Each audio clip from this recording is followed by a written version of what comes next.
মালাকুল মউত যখন হাজির হয়ে যাবেন, কঠিন অবস্থা হয়ে যাবে। আল্লাহরে ডাক দিয়ে বলবেন, আল্লাহ এত তাড়াতাড়ি তুমি আমার দুনিয়া থেকে নিয়ে যেও না, দয়া করে দুনিয়া একটু থাকার সুযোগ দিয়ে দাও। লাআল্লি আ'মালু সালিহান ফীমা তারাকতু কাল্লা, যদি তুমি একটু সময় দাও যে আমল করার জন্য তুমি আমার দুনিয়ায় পাঠিয়েছিলা, যে এগুলো করি নাই, ওই আমলগুলো করে তারপরে তোমার কাছে ফিরে আসবো। সুবহানাল্লাহ। তখন মনে পড়বে যে দুনিয়ার যে একটা দাম আছে, এই জীবনের দাম আপনি বুঝেন না।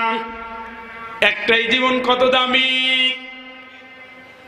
কিয়ামতের ময়দানে ওই দুনিয়ায় আসার জন্য সে আল্লাহর কাছে ধর্ণা দিবে, মরার সময় আল্লাহর কাছে দুনিয়ায় থাকার জন্য ধর্ণা দিবে, জাহান্নামে যাওয়ার পরেও আল্লাহর কাছে দুনিয়ায় আসার জন্য ডাক দিবে। আল্লাহ রাব্বুল আলামিন বলেন, কালো পোশাক পরে যখন ফেরেশতা হাজির দিবে, আল্লাহরে ডাক দিয়ে বলবেন, আল্লাহ একটু হায়াত দিয়ে দাও না, দুনিয়া একটু থাকার সুযোগ দাও না, যদি তুমি দয়া করে সুযোগ দিয়ে দাও, যে আমলগুলো করা উচিত ছিল করি না, ওইগুলো করে নেব। আল্লাহ বলেন, রসিকতা ঠাট্টা ইয়ারকিরার জায়গা পাও না। ইন্নাহা কালিমাতুন হুয়া কাইলুহা, তুমি তো আমার সাথে ইয়ারকি করো, ঠাট্টা করো, রসিকতা করো, ফাজলামি করো। দুনিয়ায় কতদিন হায়াত দিয়েছিলাম, গায়ে লাগাও নাই, পরকালের কথা একবার মনে করো নাই, মালাকুল মউতের সাথে দেখা হবে, এটা তোমার চিন্তার ভিতরে ছিল না। এখন আমার কাছে হায়াত চাও। আমি ওয়ারাইহিম বারযাখুন ইলা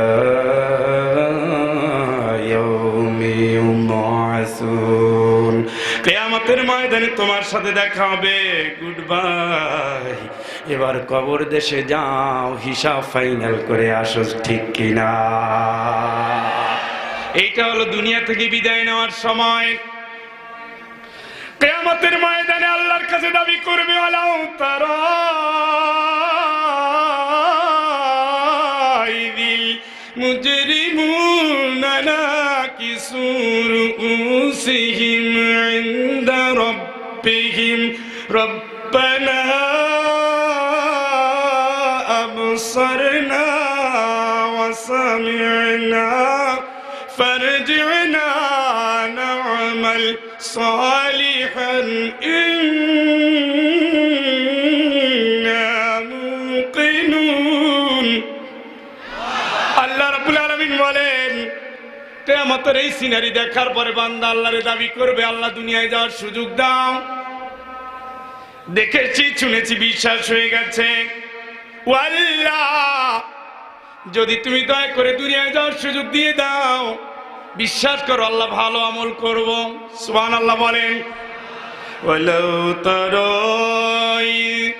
উকিফু আলা নার ফাকালু ইয়া লাইতানা নুরাদ্দু ওয়ালা নুকাযযিবা বিআয়াতি রাব্বিনা ওয়া নাকুনা মিনাল মুমিনিন।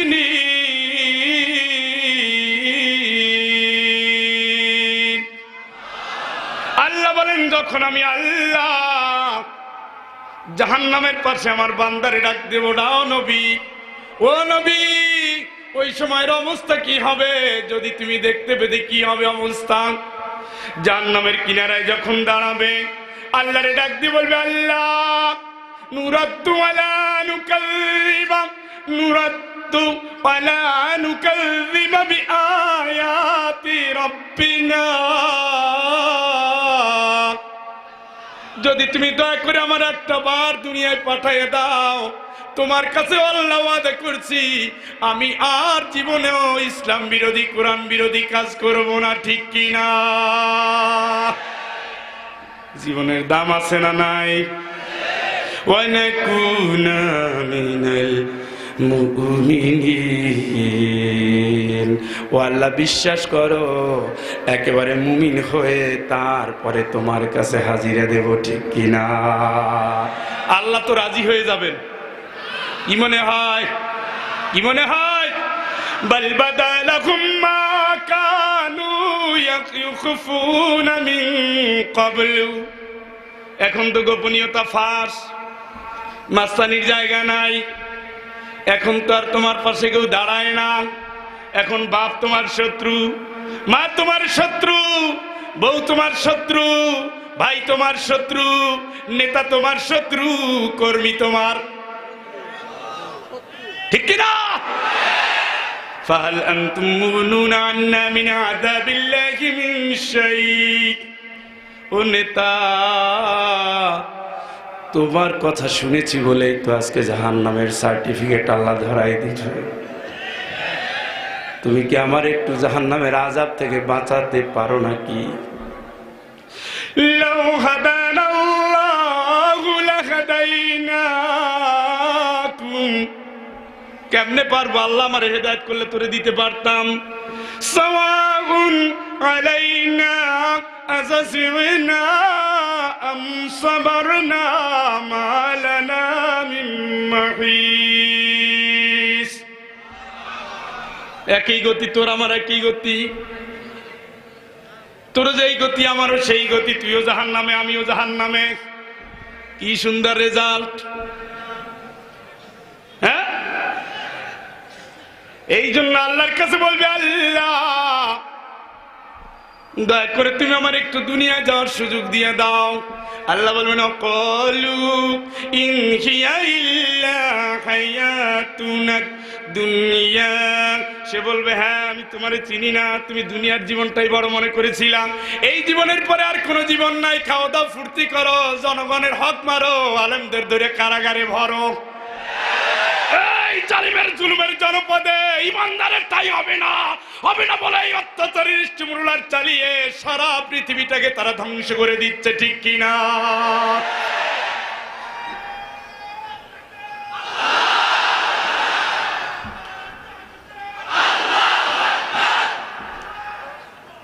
আল্লাহ পাক বলেন আমি কি তোদের চিনি না তোরা তো সেই পন্থিক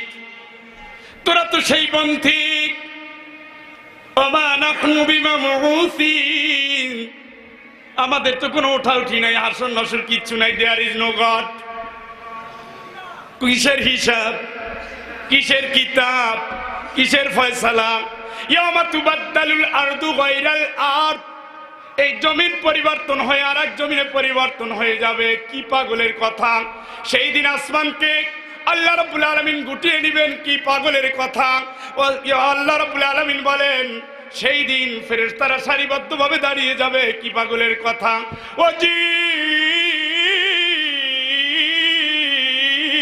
আয়াউমা ইযিন বিজাহান্নাম ওই দিন আমার আল্লাহ জাহান্নামকে সামনে নিয়ে আসবেন কি পাগলের কথা সব পাগলামি বলে উড়িয়ে দিয়েছে আমি কি তোর খবর জানি না এই কারণে তুই দুনিয়ায় মজা লুটেছ আখিরাতকে মানো নাই ঠিক কি না আল্লাহর কাছে বলবে আল্লাহ একটু হায়াত দাও না জাহান্নামে যখন যাবে ইয়াসতারিখুনা ফিহা রব্বানা আখরিজনা মিনহা فإن عدنا فإنا ظالمون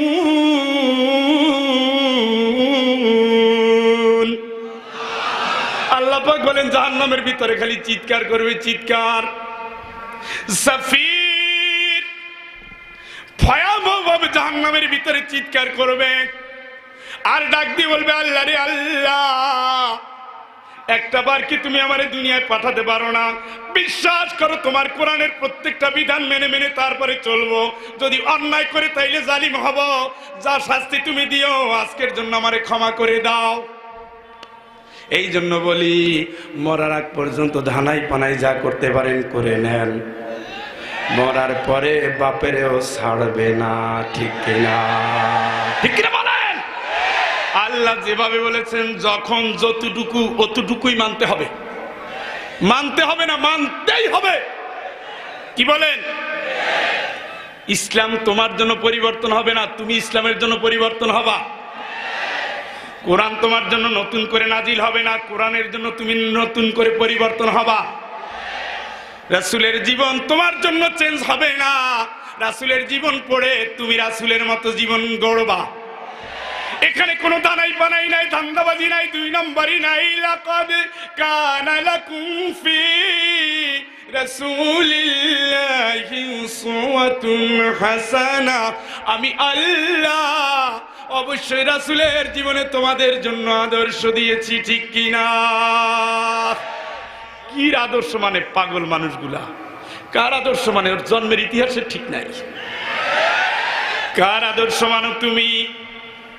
ইমানদারের আদর্শ কোনো আকাবিরিন না, ইমানদারের আদর্শ কোনো বুজুর্গ না, ইমানদারের আদর্শ কোনো শায়েখ না, কোনো মাশায়েখ না, ইমানদারের আদর্শ কোনোদিন নিজামী না, সাইদি না, ইমানদারের আদর্শ কোনোদিন কার্ল মার্কস না, মাও সেতুং না, ইমানদারের আদর্শ কোনোদিন আল্লামা নেসারউদ্দিন রহমাতুল্লাহ আলাইহি, ইসহাক রহমাতুল্লাহ আলাইহি না, ইলিয়াস রহমাতুল্লাহ আলাইহি না। আমার আল্লাহ সিলেক্ট করে দিয়েছেন ইমানদারের আদর্শ একজন মুহাম্মদ। কে ঠিক করছে? কার আদর্শের পিছনে দৌড়াও? সব কিয়ামতের ময়দানে ফাঁকি। রব্বানা ইন্না আতানা সাদাতানা ওয়া কুবারানা ফাআদাল্লুনা আস-সাবিল।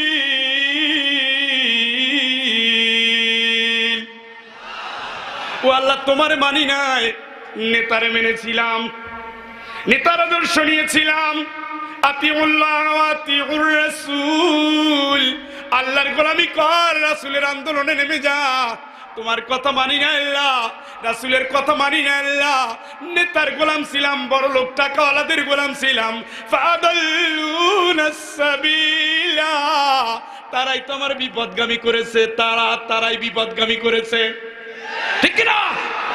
রব্বানা আতিহিম দিফাইনি মিনাল আযাবি ওয়ালআনহুম লা'নান কাবীরা।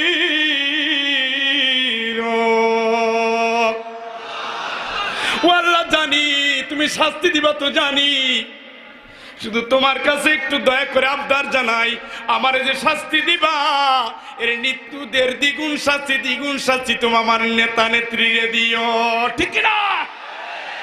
এরাই তো সব শেষ করে দিয়েছে। এরা আল্লাহর আইনের বিরুদ্ধে বাপের আইন তৈরি করেছে, এরা কোরআনের আইনের বিরুদ্ধে মানব রচিত আইন তৈরি করেছে, এরা আল্লাহর বিধানের বিরুদ্ধে নয়া বিধান চালু করে দিয়েছে। নবীজির 23 বছর এই কোরআন দিয়ে জীবন চালিয়েছেন, 10টা বছর রাষ্ট্র চালিয়েছেন, সংবিধান ছিল কোরআন, সেই সংবিধান রাষ্ট্র থেকে কোরআন সরিয়ে দিয়ে ব্রিটিশ আর ইন্ডিয়ান সংবিধান দিয়ে দেশ চালিয়েছে, ঠিক কিনা? আল্লাহ ছাড়বে? কি মনে হয়? এটাকে বলা হয় তাগুত। আল্লাহর আইনকে যারা ঢেকে নতুন আইন বানায় তারা হলো তাগুত, ঠিক কিনা? وَلَقَدْ بَعَثْنَا فِي كُلِّ أُمَّةٍ رَسُولًا أَنِ اعْبُدُوا اللَّهَ وَاجْتَنِبُوا الطَّاغُوتَ। সুবহানাল্লাহ। আল্লাহকে যত রাসূল পাঠিয়েছি, যত রাসূল, সব রাসূল দাওয়াত দিয়েছে গোলাম হবি কার? সিলেকন। আর যারা বলে আল্লাহ বিরোধী সকল শক্তি, আল্লাহ বিরোধী সকল শক্তি, আল্লাহ বিরোধী সকল শক্তি যারা আল্লাহর আইনের বিরুদ্ধে দাঁড়িয়ে যায়, নবীর আন্দোলনের বিরুদ্ধে মানুষকে আবার নবীর জায়গায় বসায় নতুন নেতৃত্ব তৈরি করে দেয়, কোরআনের বিরুদ্ধে নতুন আইন করে সংসদটাকে 12টা বাজায় দেয়, আল্লাহর নীতির বাইরে নতুন নীতি চালু করে, আমি আল্লাহ জানিয়ে দিলাম এই জাতীয় জাহেলদের কোনোদিন তোরা মানবি না, ঠিক কিনা? এ দাবি কার? জোরে কর না। এই দাবি না মেনে যদি আমি ইচ্ছা মতো চলি, আল্লাহ তো অবশ্যই খুশি, হ্যাঁ,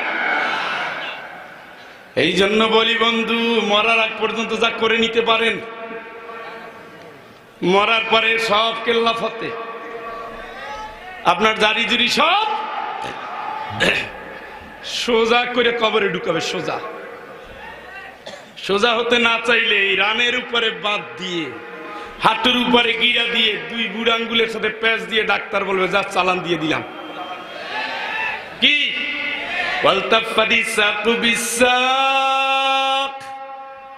এই ভাব তো আল্লাহ বুঝে, আল্লাহ এখন সে বুঝতে পারবে, এখন তার পায়ের সাথে পাও লেগে যাবে।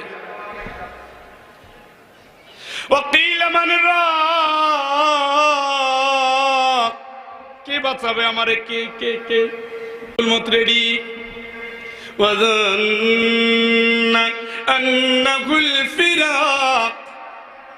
সে ভাবছে এখন তার মৃত্যুর সময় ঘনিয়ে আসছে। কে বাঁচাবে? কই নেতা, কই নেত্রী, কই মুরিদ, কই সাগরেদ, কই সন্তান, আমারে তাড়াতাড়ি ডাক্তারের কাছে নিয়ে যা। আল্লাহ তো বলে চালান শেষ, চালান শেষ, আর তোর চিল্লানিতে কোনো কাজ হবে না।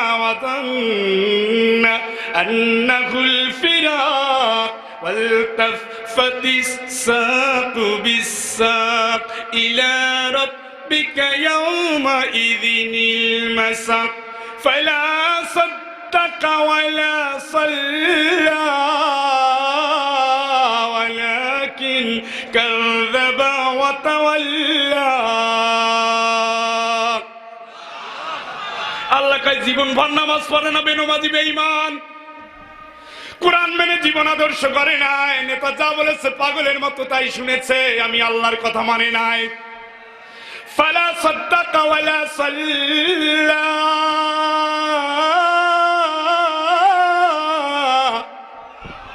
নামাজ তো পড়েই নাই, কোরআনের 70টা পর্যন্ত জীবনে আমল করে নাই, ঠিক কিনা? ولكن كذب وتولى ثم ذهب إلى أهله يتمطى।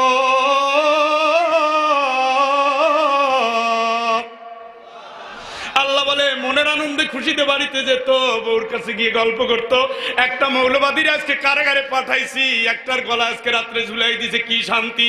আল্লাহকে এত বাড়াবাড়ি করিস না, আমি আল্লাহ তোর বিদায়ের ক্ষণ যখন গনিয়ে আসবে তুই 14 গোষ্ঠীর কাউরে পাবি না, আমি আল্লাহর কাছে ফিরে আসতে হবে, তোর বাঁচানোর মতো কেউ থাকবে না, ঠিক কিনা?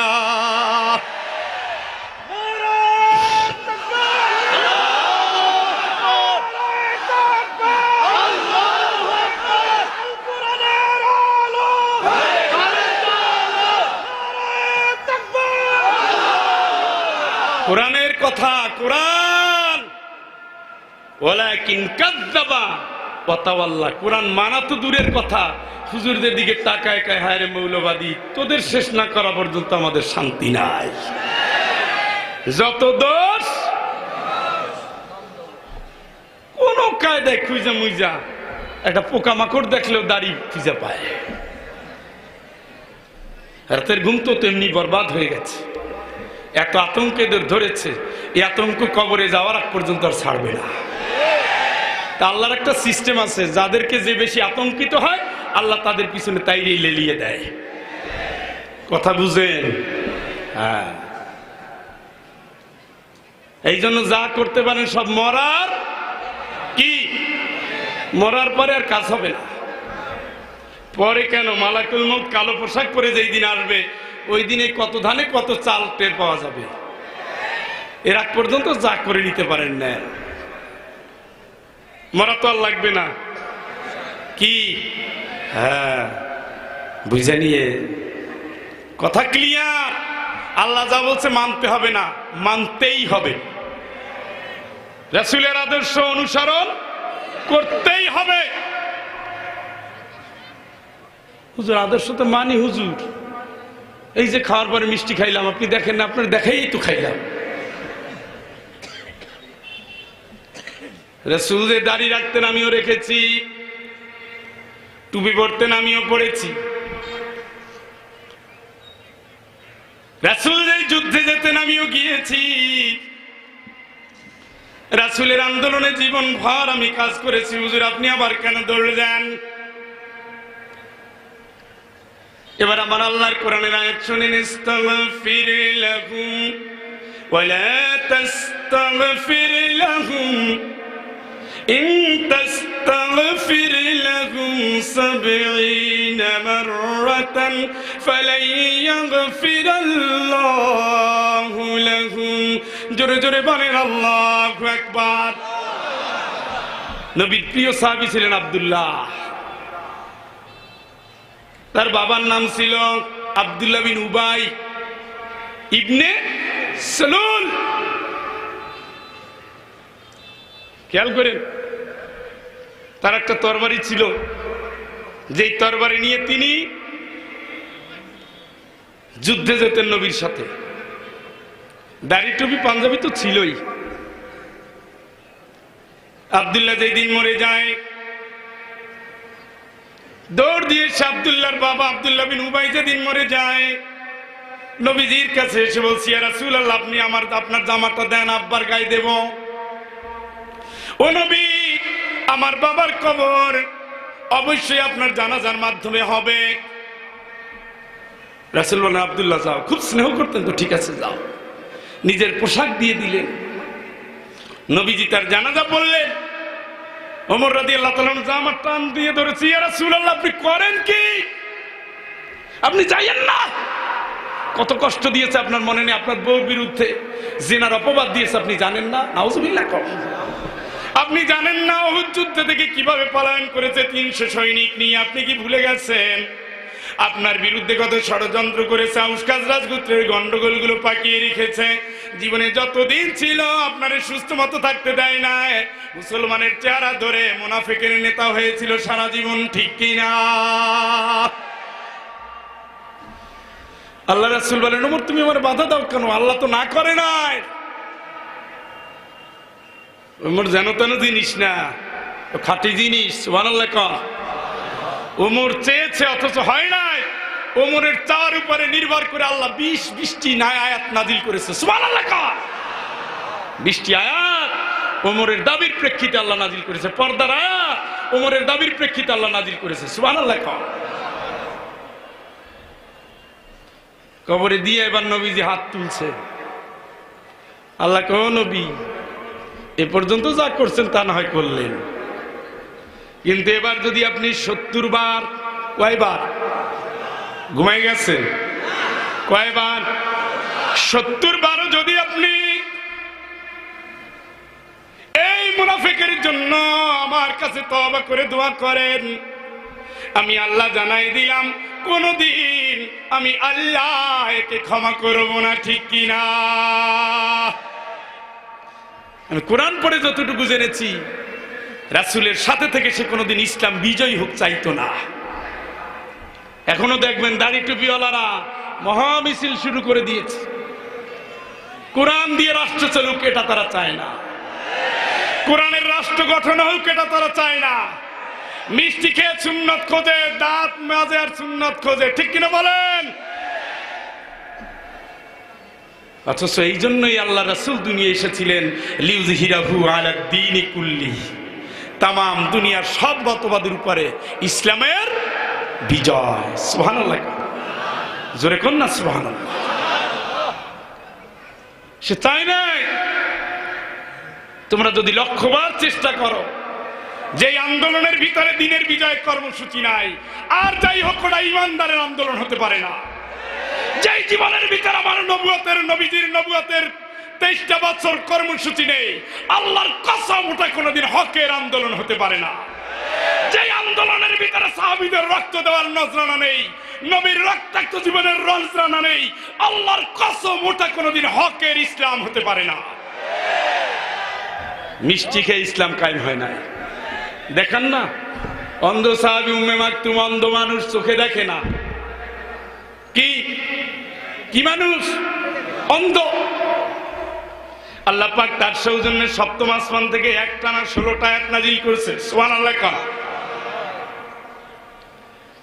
রাসূল কাফেরদের নেতাদের নিয়ে বসে আছেন। উম্মে মাকতুম বলেন, ইয়া রাসূলুল্লাহ, আল্লাহ আপনার যে ওহীর জ্ঞান দিছে আমার একটু শিখান না, টাইম টেবিল নাই, শিখেছে। রাসূল খুব বিরক্ত হয়ে গেলেন, খুশি হন নাই। আবার বলতেছে, নবী গায়ে লাগায় না। কাফেররা চলে গেছে, উম্মে মাকতুম মন খারাপ করে রাস্তায়, রাসূল কেবল মজলিস থেকে উঠে যাচ্ছে, সাথে সাথে ওহী আবাসা ওয়া তাওয়াল্লা আন জাআহুল আমা। আল্লাহু আকবার। রাসূলকে ধমক দিচ্ছেন আল্লাহ, রাসূলকে ধমক দিচ্ছেন। এরপর থেকে যতবার রাসূলের সাথে উম্মে মাকতুম রাদিয়াল্লাহু তাআলা আনহুর দেখা হতো, সম্মান দিয়ে বসে ভদ্রমতো কথা বলতেন। মা আয়েশা বলেন, এরপর থেকে লেবু আর মধুর শরবত আমার পরিবারের জন্য, আব্দুল্লাহ ইবনে উম্মে মাকতুমের জন্য প্রতিদিন প্রস্তুত থাকতো। সুবহানাল্লাহ, সুবহানাল্লাহ। সে অন্ধ সাহাবী উম্মে মাকতুম বলেন, ইয়া রাসূলুল্লাহ, ওদের যুদ্ধে যাওয়ার জন্য আপনি সবাইরে ডাক দিয়েছেন, আমার একটু সুযোগ দেন। বলছে, কেমনে যাবেন? আপনি তো অন্ধ মানুষ, অন্ধ মানুষ তো, আপনি তো যেতে পারবেন না। তাহলে সবাই সওয়াব হবে, আমার কি হবে? রাসূল চুপ। বাইরে গিয়ে আল্লাহর কাছে ডাক দিয়ে বলেন, আল্লাহ, আমার জন্য তুমি একটা আয়াত নাজিল করো, আমি তো অক্ষম, তুমি তো আমারে অন্ধ বানিয়েছো, আমার জন্য একটা আয়াত নাজিল করো, একটা আয়াত নাজিল করো, একটা আয়াত নাজিল করো। অন্ধ মানুষের চাওয়া আমার আল্লাহর কাছে এত প্রিয় লাগলো, এত ভালো লাগলো, আমার আল্লাহ জানিয়ে দিলেন, লা ইয়াস্তাউইল কাঈদুন।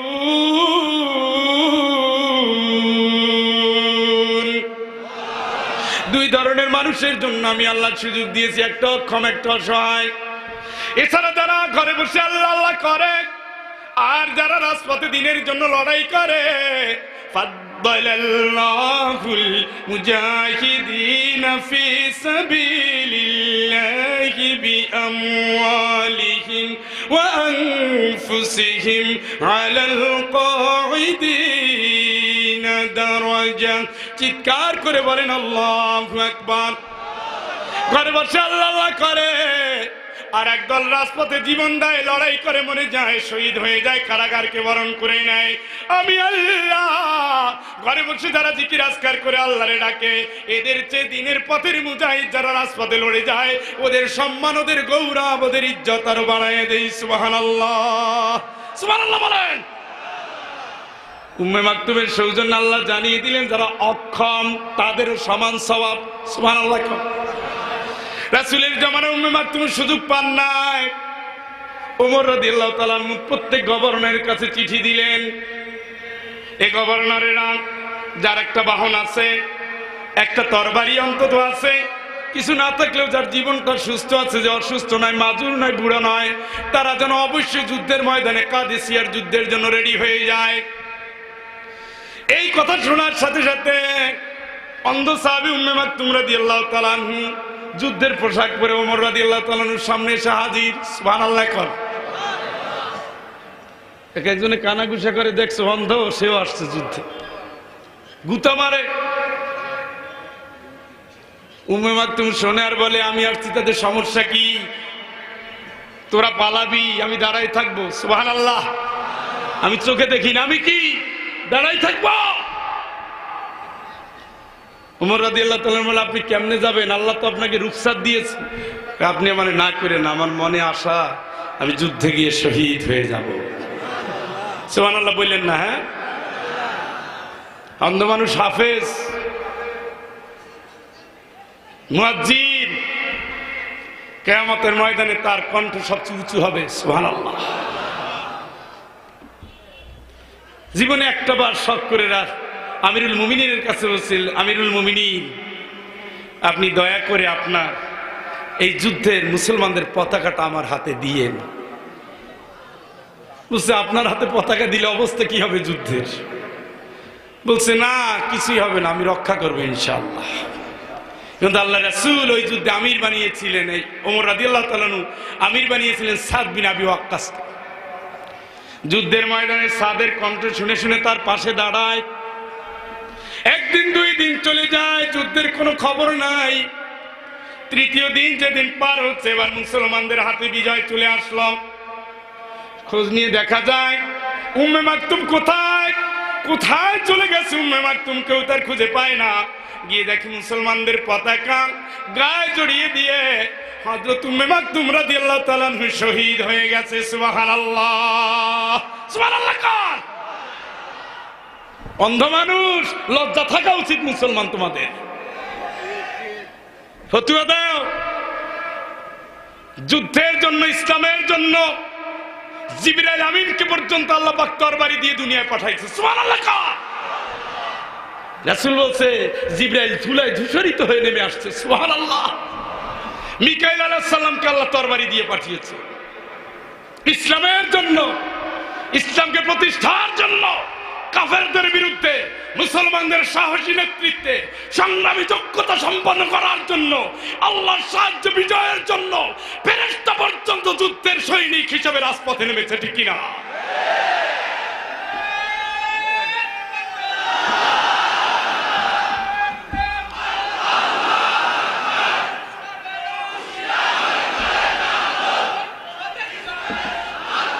কিসের ইসলাম? কিসের ইসলাম আমরা বলি? হ্যাঁ, ইসলামের কথা, ঈমান আমলের কথা বলতে বলতে মুখে ফেনা চলে আসে। ওই আমল, কিসের আমল তোমরা করো? কার কিতাব পড়ে আমল করো? কিতাব পড়ো আল্লাহর কোরআন, নবীজির হাদিস। তোমাদেরকে বিপ্লবী নেতা হতে শিখাবে, বাতিলের কাছে 1 ইঞ্চি ঈমান ছেড়ে দিতে শিখাবে না।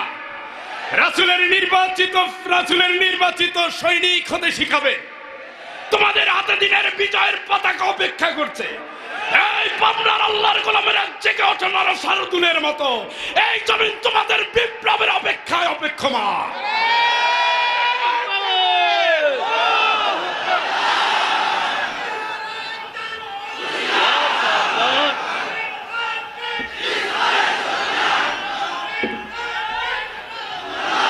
ভাইরা আমার, যে সূরা আমি আপনাদের সামনে তেলাওয়াত করেছি,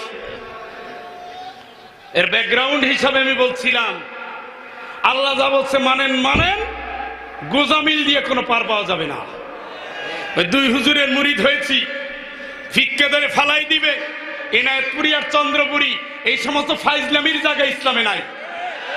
ইসলাম হলো রাসূলের আদর্শ আন্দোলন করো, রাতভর তাহাজ্জুদ, ভোর রাত্রে তওবা ইস্তেগফার, চোখের পানি ফেলে ফজরের পরে কোরআন তেলাওয়াত, তারপরে পরিশ্রমে রাজপথে রক্ত দিয়ে দিয়ে আল্লাহর দ্বীনকে বিজয়ের মিশন।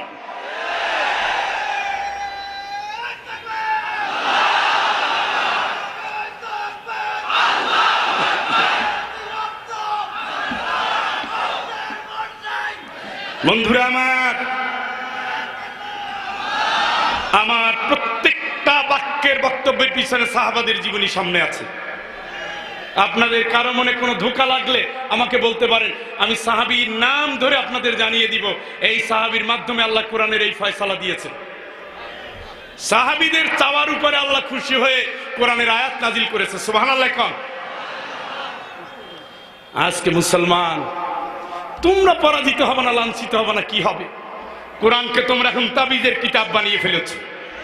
কোরআন দিয়ে এখন তোমরা ব্যবসা শুরু করেছো। এক শ্রেণীর আলেমের জন্ম হয়েছে, কোরআনের কন্ট্রাক্টর সেজে গেছে। তারা কোনো খুলুসিয়াত নাই, কোরআনের কথা বলতে গিয়ে টাকার পাহাড় করে জাতিকে ব্যবসায়ী ইসলাম ট্রেনিং দিচ্ছে। এই জাতীয় ব্যবসায়ীদের কারণে আজকে ইসলামের 12টা বেজে গেছে। আলেমরা দলে দলে বিভক্ত হয়ে গেছে। কোরআন ঐক্যের ময়দানে ডেকেছে, আলেমরা আজকে কোরআনের ঐক্যের ময়দানে নেই। এক দল আর এক দলের বিরুদ্ধে ফতুয়া দিয়ে ইসলামের 12টা বাজিয়ে দিচ্ছে। মাঝখান থেকে বানরেরা রুটি ভাগ করে খাচ্ছে। এ জাতির আরো কপাল পুড়বে, আরো কপাল পুড়বে। তোমরা তো মিয়ানমারের দুঃখ দেখে কাঁদো, তোমাদের দুঃখ দিকে আল্লাহ পর্যন্ত হাসবে। কারণ তোমরা এমন কঠিন অবস্থার মুখে যাবা, ইল্লা তানফিরু ইউআযিবুকুম আযাবান আলীমা। আল্লাহর দেওয়া জিহাদ কিয়ামত পর্যন্ত থাকবে। জিহাদ কোনোদিন জঙ্গিবাদ নয়, জিহাদ কোনোদিন মৌলবাদ নয়, জিহাদ আল্লাহর কোরআনের একটা পরিভাষা, ফরজে আইন। ঠিক কিনা?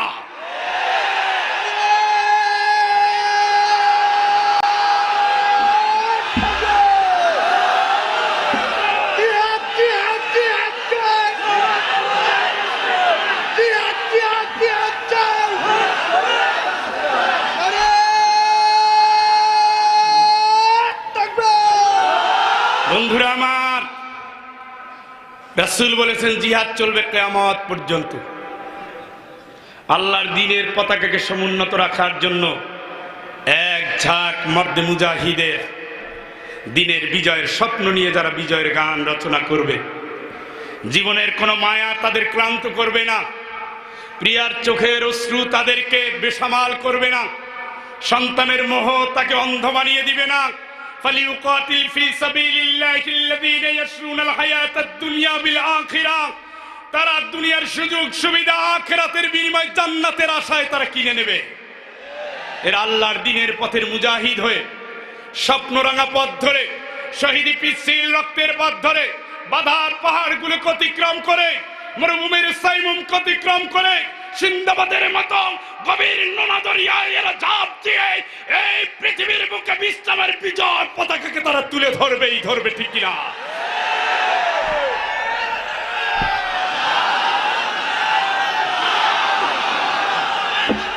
বন্ধুরা আমার খেয়াল করেন, আল্লাহর কোরআন বলছে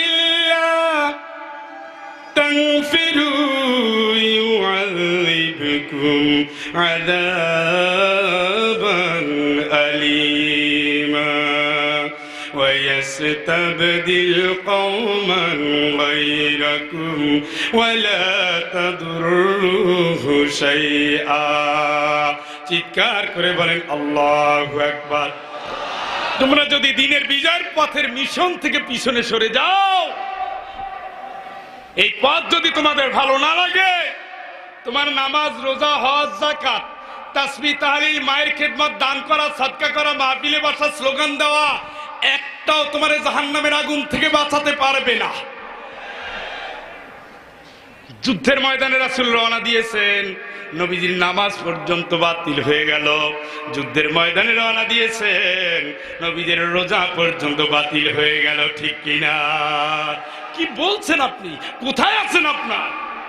কিসের ইসলামের কথা বলেন? আল্লাহ বলছে ইয়াস্তাবদিল কওমান গায়রাকুম ওয়া লা তাদুররুহু শাইআ। ওদেরকে তোমরা কিছুই করতে পারবা না, যেহেতু তোমরা লাইন বিচ্যুত হয়ে গেছো। এখন আর তোমাদের লাইনে আল্লাহর সাহায্য আসবে না, ঠিক কিনা? এদিকে স্লোগান দেয়, ওদিকে বোনের হক মেরে খায়, জমির আইল ঠেলে খায়, জনগণের হক মেরে খায়, কুটনামি, মিথ্যা প্রবর্তনা, মিথ্যা, গীবত, হারাম, অন্যায়, সব রকমের খারাপ কাজ আজকে ইমানদারদের দিয়ে সংগঠিত হচ্ছে। আল্লাহর বিজয় এমনি আসবে? এই জাতের পাত্রে আল্লাহ বিজয় দেয় না, আল্লাহর বিজয় দেয় ওই পথে। দুনিয়ার লোভ নয়, লাভ নয়। নবী বলছেন চলো। একবারের জন্য প্রশ্ন করে নাই নবী ব্যবসা আছে, একবারের জন্য বলে নাই বউ বাচ্চার কি হবে, একবারের জন্য বলে নাই নবী আমার বাড়ি ঘর আছে, আমার জায়গা জমি আছে, আমার সব তো এই এলাকায়।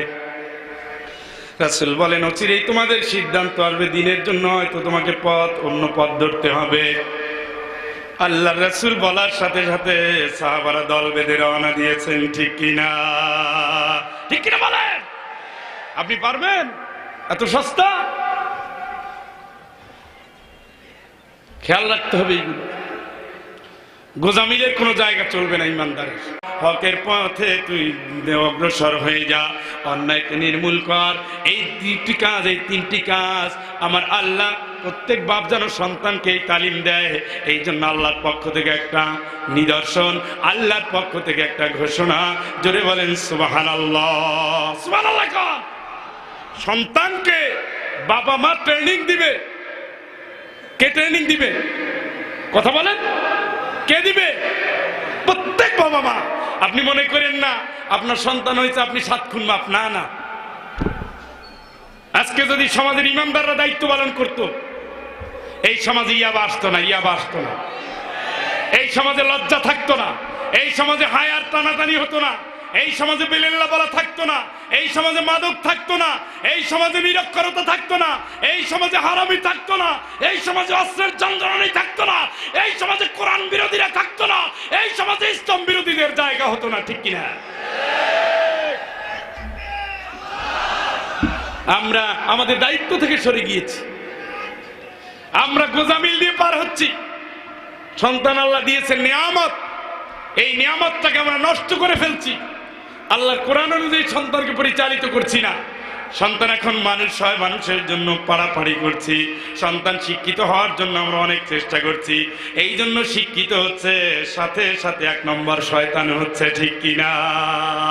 এই জন্য এখন আর শিক্ষাই জাতির মেরুদণ্ড, এ কথা বলা যাবে না। শিক্ষাই হলো জাতির এখন অভিশাপ।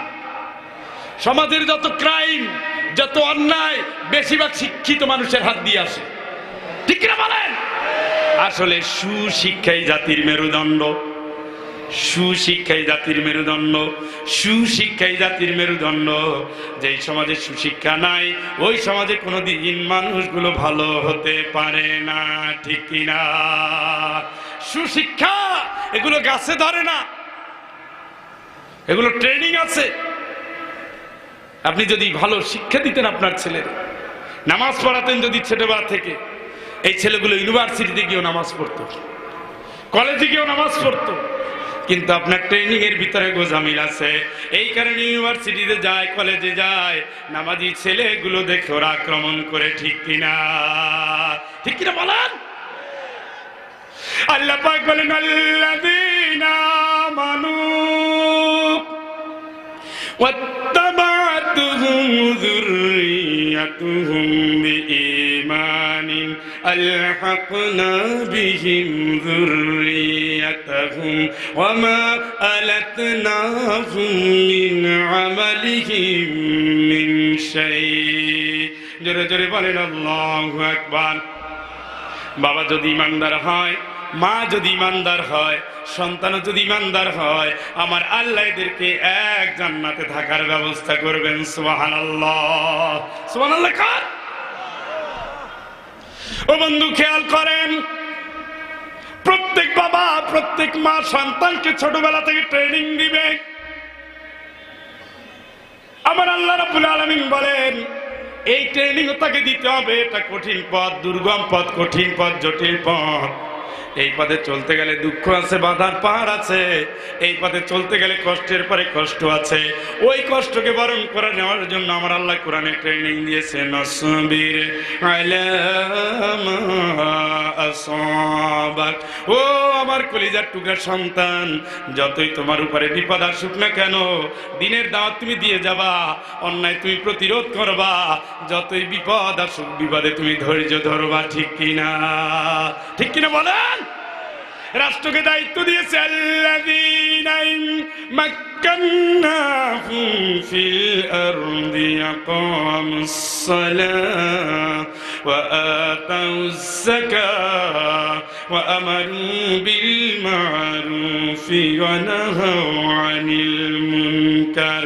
আল্লাহ রাব্বুল আলামিন বলেন, ইমানদারদের কাছে যদি, মুসলমানদের কাছে যদি রাষ্ট্রের দায়িত্ব দেওয়া হয়, এরা নামাজ কায়েম করবে, এরা যাকাত কায়েম করবে, এদের কর্মসূচির ভিতরে সৎ কাজের আদেশ থাকবে, অন্যায়কে নির্মূল থাকবে।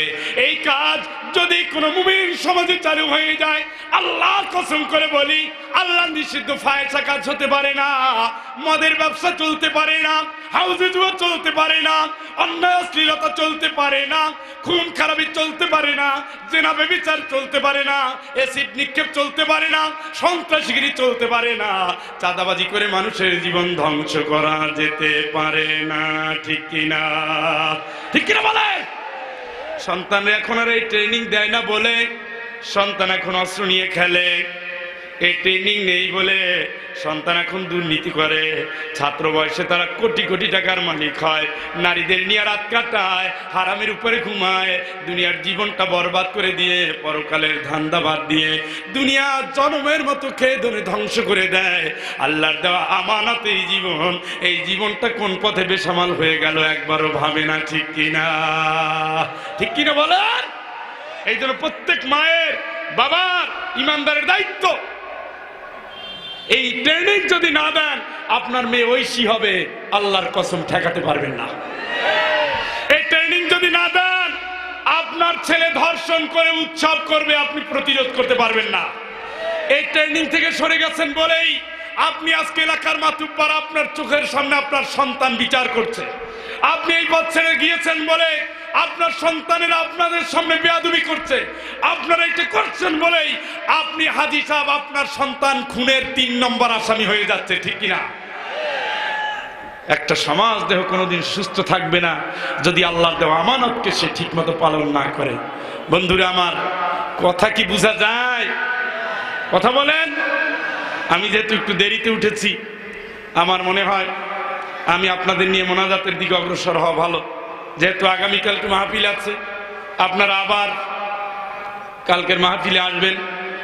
মা বোনদের জন্য মহিলা সমাবেশ আছে।